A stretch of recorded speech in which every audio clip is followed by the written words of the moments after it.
प्रतिदिन खबर চাই থকাৰ বাবে ধন্যবাদ আৰু এই মুহূৰ্তত দিব লাইছো আজি দিনটোৰ কেইবাটাও গুৰুত্বপূৰ্ণ খবৰ আমাৰ খবৰসমূহ নিত চাই থাকিবলৈ চেনেলটো সাবস্ক্ৰাইব কৰি বেল আইকনটো অল অপচনত সিলেক্ট কৰি ল'ব আজি হৈছে 26 জুলাই শনিবাৰ অসমীয়াৰ শাওন মাহৰ 9 তাৰিখ 2025 বছৰটোৰ 206টা দিন ইতিমধ্যে পাৰ হৈ গৈছে এতিয়া বাকি আছে মাত্ৰ 159টা দিন এতিয়া আগবাঢ়িছো আজি দিনটোৰ গুৰুত্বপূৰ্ণ বাতৰিৰ মাজলে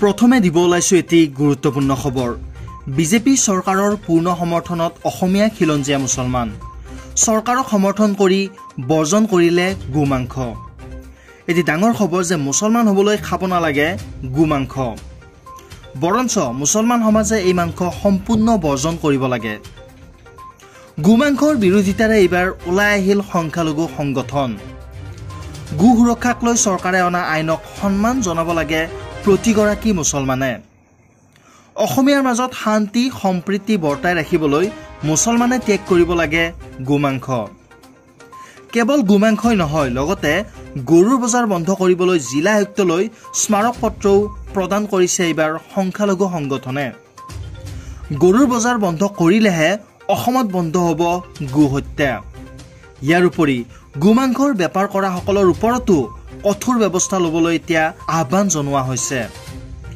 সংখ্যালঘু সংগঠনৰ এই কাৰ্য সঁচাকৈ গ্ৰহণযোগ্য হয়নে নিজৰ মতামত আপোনালোকে কমেন্ট বক্সত আগবঢ়াওক কিন্তু ইয়াৰ পূৰ্বে মন্তব্য আছে এবাৰ মন্তব্যখিনি শুনি লওক পৰিষদৰ ফালৰ পৰা ৰাইজক আহ্বান জনাইছো যে ইছলাম ধৰ্ম পালন কৰিবলৈ হলে গোমাংসই যে খাব লাগিব এটো কোনো ম্যান্ডেটৰি নহয় এই কথাবোৰ আমি কিছু ত্যাগ কৰা শিকিব লাগিব অসম চৰকাৰে এখন নতুন আইন প্ৰণয়ন কৰিছে গো সুৰক্ষা বিচাৰিছে অসমত শান্তি সম্প্ৰীতি বিচাৰিছে যে অসমত শান্তি সম্প্ৰীতি যদি আমি মুছলমানে বিচাৰো তেনেহলে চৰকাৰৰ এই ধৰণৰ কাৰ্যকলাপক সন্মান জনাই আমি কিছু ত্যাগ কৰিবলৈ শিকিব লাগিব তেতিয়া হলে অসমত শান্তি সম্প্ৰীতি বিৰাজ কৰিব অসমত পুনৰ আটক কৰা হৈছে 8 বাংলাদেশীক আকৌ এটি ডাঙৰ খবৰ বাংলাদেশীক লৈ ৰাজ্য উত্তাল হৈ থকাৰ মাজতে পুনৰ এটি ডাঙৰ ঘটনা অসমৰ গাদ্দাৰে সহায় কৰিছে বাংলাদেশীক অহাত আৰু এইবাৰ পুনৰ অসমত একেলগে আটক হ'ল 8টাকৈ বাংলাদেশী আৰু এই বাংলাদেশী কেইটাক সহায় সহযোগিতা আগবঢ়োৱা দুই গাদ্দাৰকো আটক কৰিবলৈ সক্ষম হৈছে আৰক্ষী আটক হোৱা দুই গাদ্দাৰ হৈছে নুৰুল ইছলাম আৰু খাইৰুল ইছলাম মানকাছাৰত 8 বাংলাদেশী সহ দুই ভাৰতীয়ক আটক কৰা হৈছে হাতহিঙিমাৰীৰ ফেকাৰমাৰীত আটক হৈছে এই বাংলাদেশী কেইটা খাইৰুল আৰু নুৰুলে গাড়ীত লৈ গৈছিল বাংলাদেশী কেইটাক আৰু ফেকাৰমাৰীৰ পৰা তুৰালৈ নিবৰ বাবে যোজা চলাইছিল বাংলাদেশী কেইটাক খাৰুবান্ধা আৰক্ষীয়ে অভিযান চলাইছিল আৰু সেই অভিযানৰ মাজতে 8টাকৈ বাংলাদেশীক আটক কৰিবলৈ সক্ষম হৈছে আৰক্ষী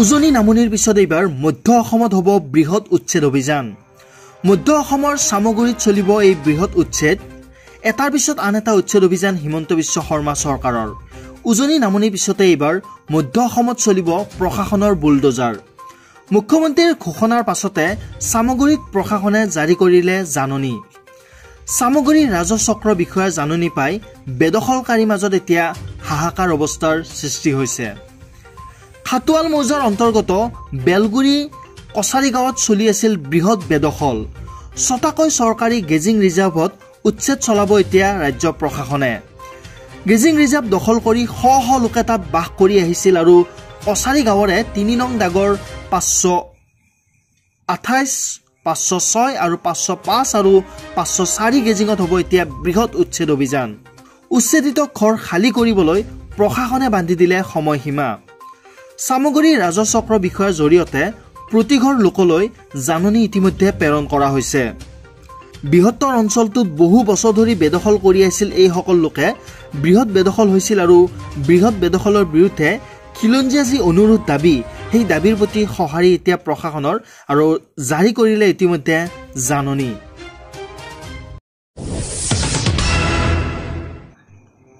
কলিয়াবৰত বিললাচি থানাৰ উগ্ৰ ৰূপ সন্দেহযুক্ত নাগৰিক বিচাৰি ঘৰে ঘৰে অভিযান ভাড়াঘৰ ত্যাগ কৰিবলৈ সময় মাত্ৰ 5 মিনিট ভাড়াতীয়া নামত ৰাখিব নোৱাৰিব বংগমূলৰ কোনো নাগৰিক। বিল্লাচি থানাত ধমক আৰু ভাড়াঘৰ এৰি পলায়ন বংগভাষী মুছলমানৰ। কি উজনি, কি নামনি, কি মধ্য অসম। অসমৰ সৰ্বত্ৰে এতিয়া চলিছে অবৈধ বেদখলকাৰীৰ বিৰুদ্ধে চৰকাৰ প্ৰশাসনৰ তীব্ৰতৰ অভিযান। বলপূৰ্বকভাৱে চৰকাৰী মাটি দখল কৰা নাগৰিকৰ বিৰুদ্ধে যুদ্ধংদেহী ৰূপত প্ৰশাসন। পিছে এইবাৰ আৰক্ষী প্ৰশাসনৰ ৰূপত বিল্লাচি থানাৰ সদস্য। কলিয়াবৰত সন্দেহযুক্ত নাগৰিক বিচাৰি বিল্লাচি থানায় প্ৰৱেশ কৰিলে সংখ্যালঘুসকলৰ ঘৰে ঘৰে। কোনো কাৰণত ঘৰ ভাড়া দিব নোৱাৰিব বংগভাষী মিয়া মুছলমানক। অৱশেষত বিল্লাচি থানাৰ উগ্ৰ ৰূপত 5 মিনিটত ভাড়াঘৰ এৰিবলৈ বাধ্য হ'ল বংগমূলৰ মিয়া মুছলমান। মাদ্ৰাছা বনাইছে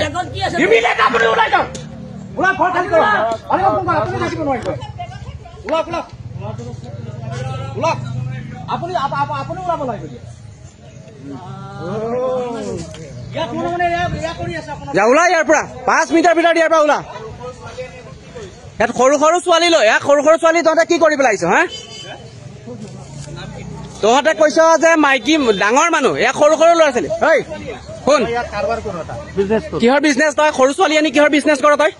হেৰি নহয়, মই আয়ুৰ্বেদিক তই এইমাত্ৰ কলি যে ইয়াত তই আনুষ্ঠানিক কিবা ধৰ্মীয় কামত আহিছ, এতিয়া সৰু ছোৱালী লৈ পেলাই তই কি কৰিব আহিছ? সেইটো কোৱা নাই, মই আপোনাক কৈছো যে আপুনি ভিডিঅ' কৰক, মই কৈ আছো আপুনি ভিডিঅ' কৰক, মই কৈ আছো আপুনি ভিডিঅ' কৰক। মই একেটা মানুহ আনিছো, এটা গাড়ীৰ মানে অসুবিধাৰ কাৰণে মই যিটো চোৱা চিতা কৰাইছো, তেখেতে কৈছে ভুৱা তথ্য নিদিবি মুঠতে। সৰু ছোৱালী এতিয়া তই আমাৰ আগত কৈ গলি সৰু ছোৱালী তই কিহৰ কাৰণে আহিছ? পঢ়া মানুহ কোৰাণটো পঢ়ি পেলাই এটা দোৱা দৰিচ কৰিব বুলি বাংলাদেশ বনাব আহিছ।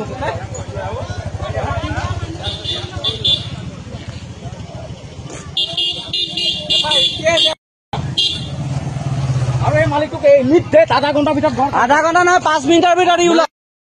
আধা ঘণ্টা নহয় 5 মিনিটৰ ভিতৰত ইয়াৰ পৰা ওলা তই। আপুনি কি আমাক ফাল্টু বুলি ভাবিছে নেকি? আপোনাক আমি কথা এটা সুধি আছো, আপুনি যে গুৰুত্ব দিয়া নাই খাৰলি পাচলি আমাক অৱমাননা কৰিছে। আমি বিল্লাচি থানা অসমৰ পৰা আহিছো, আপোনালোকে নিউজত দেখি আছে। আপুনি কি হল বুলি কুৱেশ্যন কিয় কৰিছে? নিউজ চাই নাচাই? নিউজ যদি চাইছে তাৰ পাছত আপুনি ইয়াত থকা মানুহ নে আজি অহা মানুহ? কোনটো ঘৰ? আপোনালোকে ইয়াত থকা মানুহ, ঠিক আছে। ইমানখিনিলৈকে আমি মানা কৰি আছো যে কোনো মানুহ এতিয়া আহি সোমাব নোৱাৰিব। এওঁলোক বিচ্ছেদ হৈ অহা মানুহ, কিয় হৈ অহা মানুহ, আপোনালোকে আমাক ভুৱা তথ্যও দিব পাৰে। মুঠতে আমি এটাই জানো, কাৰো পাৰ্মিশ্যন নোহোৱাকে আমাৰ ইয়াত কোনো সোমাব নোৱাৰিব। এওঁলোকক আপোনালোকে কিহৰ কাৰণে স্থান দিছে? কিহৰ কাৰণে আপোনালোকে দিয়া নাই? কিহৰ কাৰণে ডকুমেণ্ট দিয়া? মুঠতে এটা কথাই জানো, 5 মিনিটৰ ভিতৰত যিখিনি মানুহ ইয়াত সোমাইছে ইয়াৰ পৰা খালী হ'ব লাগে। কথা হ'ল কিমানে?